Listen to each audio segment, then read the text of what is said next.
Hello welcome back to our channel Telugu one cinema. This is Divyashri. So మనం ఎప్పుడెప్పుడా అని wait చేస్తున్న reality show Bigg Boss season 9 so September 7th first episode telecast అయింది. And మనం అనుకున్నట్టుగానే చాలామంది సెలబ్రిటీస్ వచ్చారు. కామనర్స్ 5 మెంబర్సే అనుకున్నాం యాక్చువల్లీ, బట్ 6 మెంబర్స్ హౌస్లోకి వెళ్ళారు. సో ఇప్పుడు టోటల్గా కంటెస్టెంట్స్ 16 మెంబర్స్ కంటెస్టెంట్స్ ఉన్నారు. ఆల్రెడీ లోపల గొడవలు అండ్ నామినేషన్స్ కూడా స్టార్ట్ అయిపోయాయి. బిఫోర్ దట్ నేను ఇంతకుముందు చెప్పినట్టుగానే నేను ఇంతకుముందు ఎపిసోడ్లో కూడా చెప్పాను ఎవరెవరు వస్తున్నారు అనేది. సో నేను చెప్పిన లిస్ట్లో 100% లిస్ట్ మ్యాచ్ అయ్యింది. నేను చెప్పిన వాళ్ళందరూ కూడా హౌస్లోకి వచ్చారు. సో అసలు ఎవరెవరు వచ్చారు అండ్ వాళ్ళ పర్సనాలిటీ ఎలా ఉంది అనేది కొంచెం ఇన్ డీటెయిల్గా మాట్లాడుకుందాము. సో ఫస్ట్ కంటెస్టెంట్ వచ్చేసి తనుజ పుట్టస్వామి. తను సీరియల్ ఆర్టిస్ట్ ఇంతకుముందు చెప్పినట్టుగానే. అండ్ తను కూడా ఓకే పర్వాలేదు, చాలా యాక్టివ్గా ఉన్నారు, కూల్గా ఉన్నారు, చాలా క్యూట్గా మాట్లాడడానికి ట్రై చేశారు. కానీ దీనికి ముందు ఒక విషయం చెప్పాలనుకుంటున్నాను.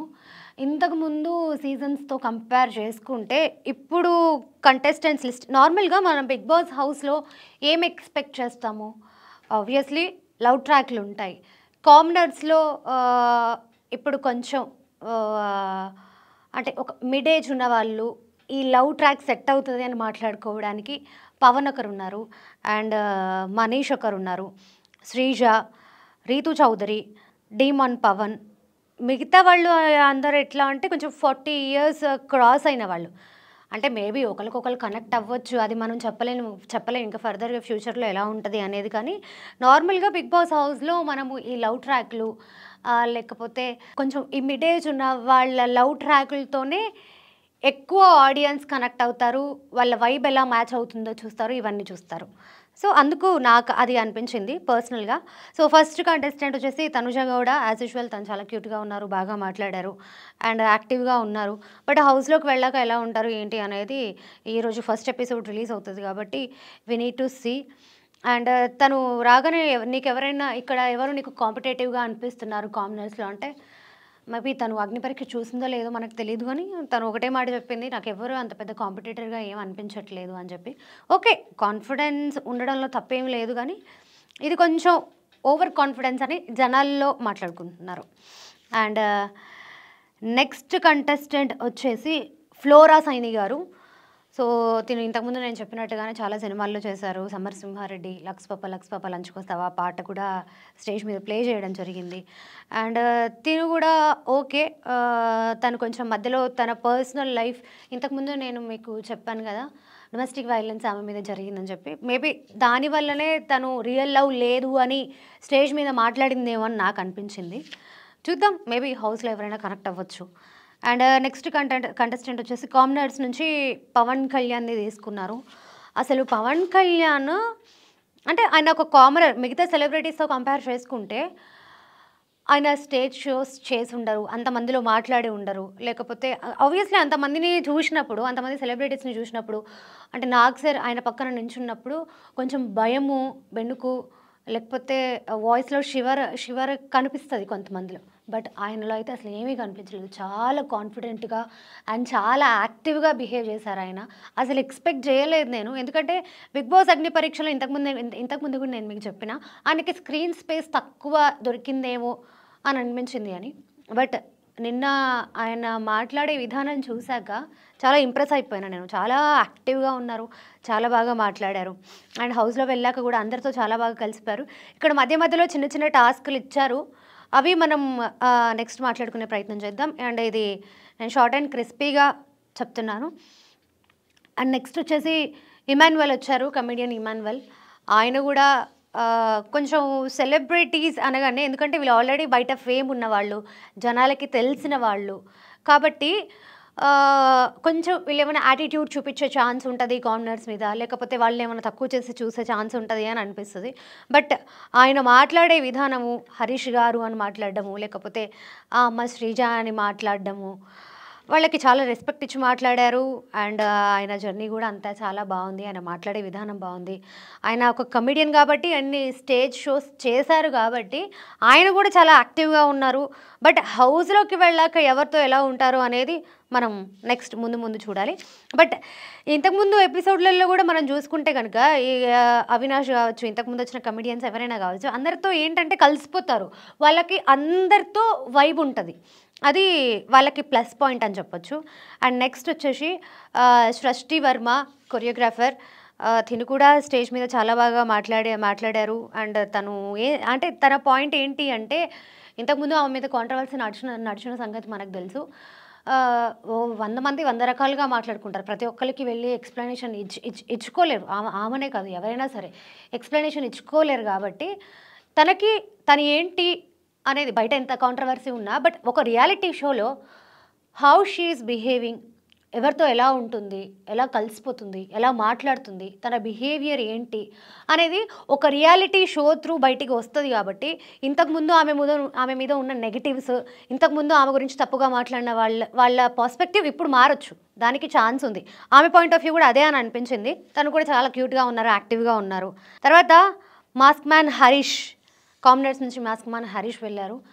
అసలు ఈయనని వదిలిపెట్టాలి కానీ ఏం కంటెంట్ ఇస్తారబ్బా. చాలా సైలెంట్గా వేయాల్సిన పంచులు వేసేస్తారు, ఎవరికి ఎలా ఇవ్వాలో అలా ఇచ్చేస్తారు. ఈయనకి కొంచెం స్క్రీన్ స్పేస్ దొరకాలి కానీ అసలు మొత్తము ఈసారి బిగ్ బాస్ సీజన్ 9లో ఈయననే హైలైట్ అవ్వచ్చు. బట్ మరి బిగ్ బాస్ హౌస్లోకి వెళ్ళాక ఉండే 24 అవర్స్లో మనకి 1 అవరే చూపిస్తారు. కాబట్టి ఎవరికి ఎంత స్క్రీన్ స్పేస్ వస్తుంది అనేది మనకి తెలియదు. బట్ ఈయనను మాత్రం వదిలిపెడితే ఇలా అందరికీ ఇచ్చి పడేస్తాడు. అంటే ముందు ఉన్న వాళ్ళు ఎవరైనా సరే, అది ఆయనలో మెచ్చుకోదగ్గ విషయం. అండ్ అలాగే నెక్స్ట్ కంటెస్టెంట్ వచ్చేసి సీరియల్ యాక్టర్ అండ్ మూవీస్లో కూడా ఆయన చేశారు, భరణి గారు. ఈయన కూడా చాలా యాక్టివ్గా ఉన్నారు, బాగా మాట్లాడుతున్నారు.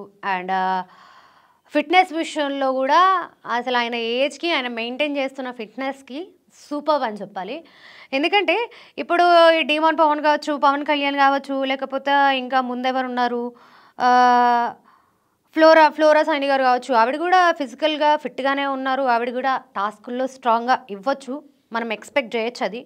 సో ఆయన కూడా, ఈ భరణి గారు కూడా ఫిట్నెస్ ఫ్రీక్ కాబట్టి వీళ్ళందరికీ పోటీగా ఉండి ఫిజికల్ టాస్కుల్లో ఆయన ఎక్కువ పర్ఫామ్ చేసే ఛాన్స్ ఉంది, పర్ఫార్మెన్స్ చూపించడానికి ఎక్కువ స్కోప్ ఉంది అని అనిపించింది. ఆయన మాట్లాడే విధానం కానీ, ఆయన కామనర్స్తో మాట్లాడిన తీరు కానీ, ఎవ్రీథింగ్ టూ గుడ్. ఇది ఫస్ట్ ఎపిసోడే, అంటే వాళ్ళు కామనర్స్తో ఎలా మాట్లాడుతున్నారు, నాగ్ సార్తో ఎలా మాట్లాడుతున్నారు, లేకపోతే హౌస్లోకి వెళ్ళాక ఎవరితో ఎలా కనెక్ట్ అవుతున్నారు అనే దాన్ని బట్టే ఇప్పటి వరకు అయితే చూడడానికి పాజిటివ్గానే ఉన్నారు, యాక్టివ్గానే ఉన్నారు. కాబట్టి ఇప్పటికీ బాగానే ఉంది.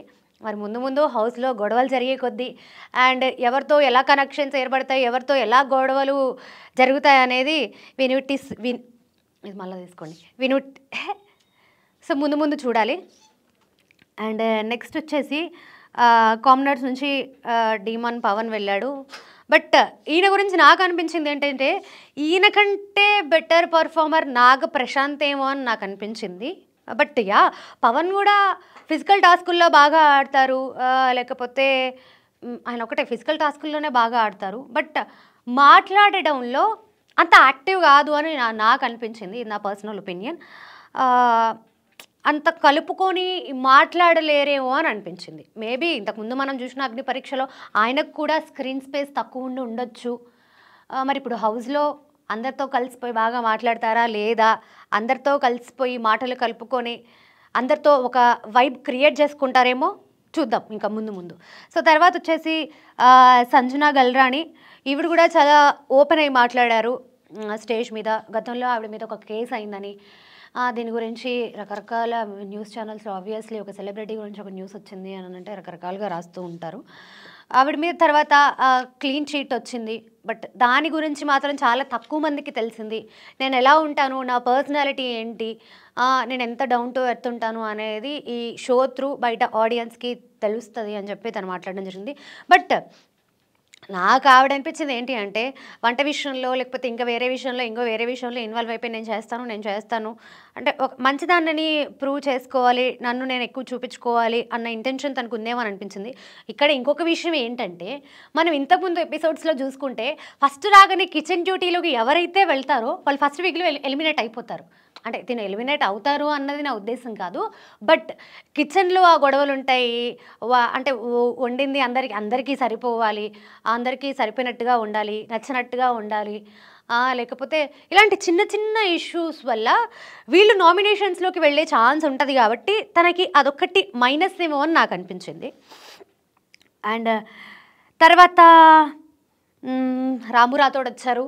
అసలు ఆయన పాడిన తీరు, ఆయన మాట్లాడే తీరు, తెలంగాణలో ఆయనకి ఎంత మంచి హైప్ ఉందంటే అసలు మామూలుగా కాదు. బట్ ఈ షో త్రూ దాన్ని నిలబెట్టుకుంటారా లేదా? ఆయన అసలు ప్రతి దాంట్లో కూడా చాలా యాక్టివ్‌గా ఉన్నారు. పాటలు పాడుతున్నారు, డాన్స్ చేస్తున్నారు, మాట్లాడే తీరు కూడా చాలా యాక్టివ్‌గా ఉంది.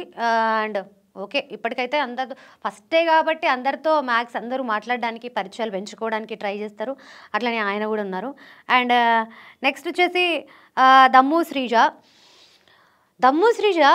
వచ్చిన కంటెస్టెంట్స్‌లో కూడా ఎవరైతే సెలబ్రిటీ కంటెస్టెంట్స్ ఉన్నారో వచ్చిన వాళ్ళల్లో కూడా దమ్ము శ్రీజ గురించి చాలామంది మాట్లాడారు. తను చాలా యాక్టివ్‌గా ఉంది, స్ట్రాంగ్ కంటెస్టెంట్ అని చెప్తున్నారు. బట్ నాకేమనిపిస్తుందంటే ఇంతమంది స్ట్రాంగ్ అని తనకి చెప్పడం వల్ల తనకి ఆబ్వియస్లీ నేను బాగా ఆడతాను అంటే ఓవర్ కాన్ఫిడెన్స్ ఎక్కువైనా కూడా అది తర్వాత ప్రాబ్లం అయిపోతుంది. హౌస్‌లో వాళ్ళని వెనక్కి లాగే ఛాన్సెస్ కూడా ఉంటాయి. ఇట్లా స్ట్రాంగ్ కంటెస్టెంట్ అని చెప్పడం వల్ల ఆమెకి ఎక్కువ నామినేషన్స్ పడే అవకాశాలు కూడా ఎక్కువగా ఉంటాయి. ఇది కొంచెం ఆవిడ దృష్టిలో పెట్టుకొని కొంచెం అన్నీ అబ్జర్వ్ చేస్తూ బాగా ఆడితే బాగుంటుంది అని అనిపించింది. అండ్ నెక్స్ట్ కంటెస్టెంట్ వచ్చేసి సుమన్ శెట్టి గారు. బట్ ఈయనని చూసాక ఏమనిపించిందంటే ఈయన ఇంతకుముందు ఎపిసోడ్లు చూసి అన్నిటికీ ప్రిపేర్ అయిపోయి స్ట్రాటజిక్ గేమ్లు లేకపోతే ఇంకేంటి ఇందులో స్ట్రాంగ్ ఎవరు, ఇందులో వీక్ ఎవరు, ఇందులో ఎవరితో ఉండాలి, ఎవరితో ఉండకూడదు, ఎవరితో మాట్లాడాలి, ఎవరితో మాట్లాడకూడదు, ఇలాంటి ఐడియాలు అసలు ఆయనకి ఏమీ లేవు. ఆయన చాలా cool person and clean hearted అని అనిపిస్తున్నారు. చూడాలి అంటే ఆయన మంచి మనసుతో నేను ఉండి కప్పు కొట్టుకొని బయటకు వస్తాను అని చెప్పారు కానీ బట్ కొన్ని విషయాల్లో అది కుదరదేమో అని నాకు ఎందుకంటే చాలా సిచ్యువేషన్స్ వస్తాయి. అన్నిటినీ బ్యాలెన్స్డ్గా ఫేస్ చేయాలి, అన్నిటినీ బ్యాలెన్స్డ్గా హ్యాండిల్ చేయాలి. ఇలాంటివి కొంచెం ఉండాలి కాబట్టి బట్ ఆయన ఎట్లా హ్యాండిల్ చేస్తారు, ఎవరిని ఎట్లా హ్యాండిల్ చేస్తారు, ఏ సిచ్యువేషన్ ఎట్లా హ్యాండిల్ చేస్తారు అనేది మనం ముందు చూడాలి. అండ్ ఆయన అన్ని లాంగ్వేజెస్లో కలిపి 300 మూవీస్ చేశారని చెప్పారు. ఎస్, ఆయన ఆబ్వియస్లీ చాలా గుడ్ పర్ఫార్మర్, మంచి కమేడియన్. ఇంతకుముందు సినిమాల్లో ఆయన్ని మనం చూసాము. బట్ ఇప్పుడు అవకాశాలు తగ్గడం వల్ల ఇక్కడికి వచ్చారు. బయటికి వెళ్ళాక కూడా ఆయనకి మంచి అవకాశాలు రావాలని మనం కూడా కోరుకుందాం. అండ్ నెక్స్ట్ కంటెస్టెంట్ వచ్చేసి ప్రియా శెట్టి. కామనర్స్ నుంచి ప్రియా శెట్టి వచ్చారు. ప్రియా శెట్టి ఓకే, బట్ హౌస్లోకి వెళ్ళాక తన ముందు నుంచే అగ్ని పరీక్షలో కూడా ఓకే పర్వాలేదు బాగానే ఆడుతున్నారు.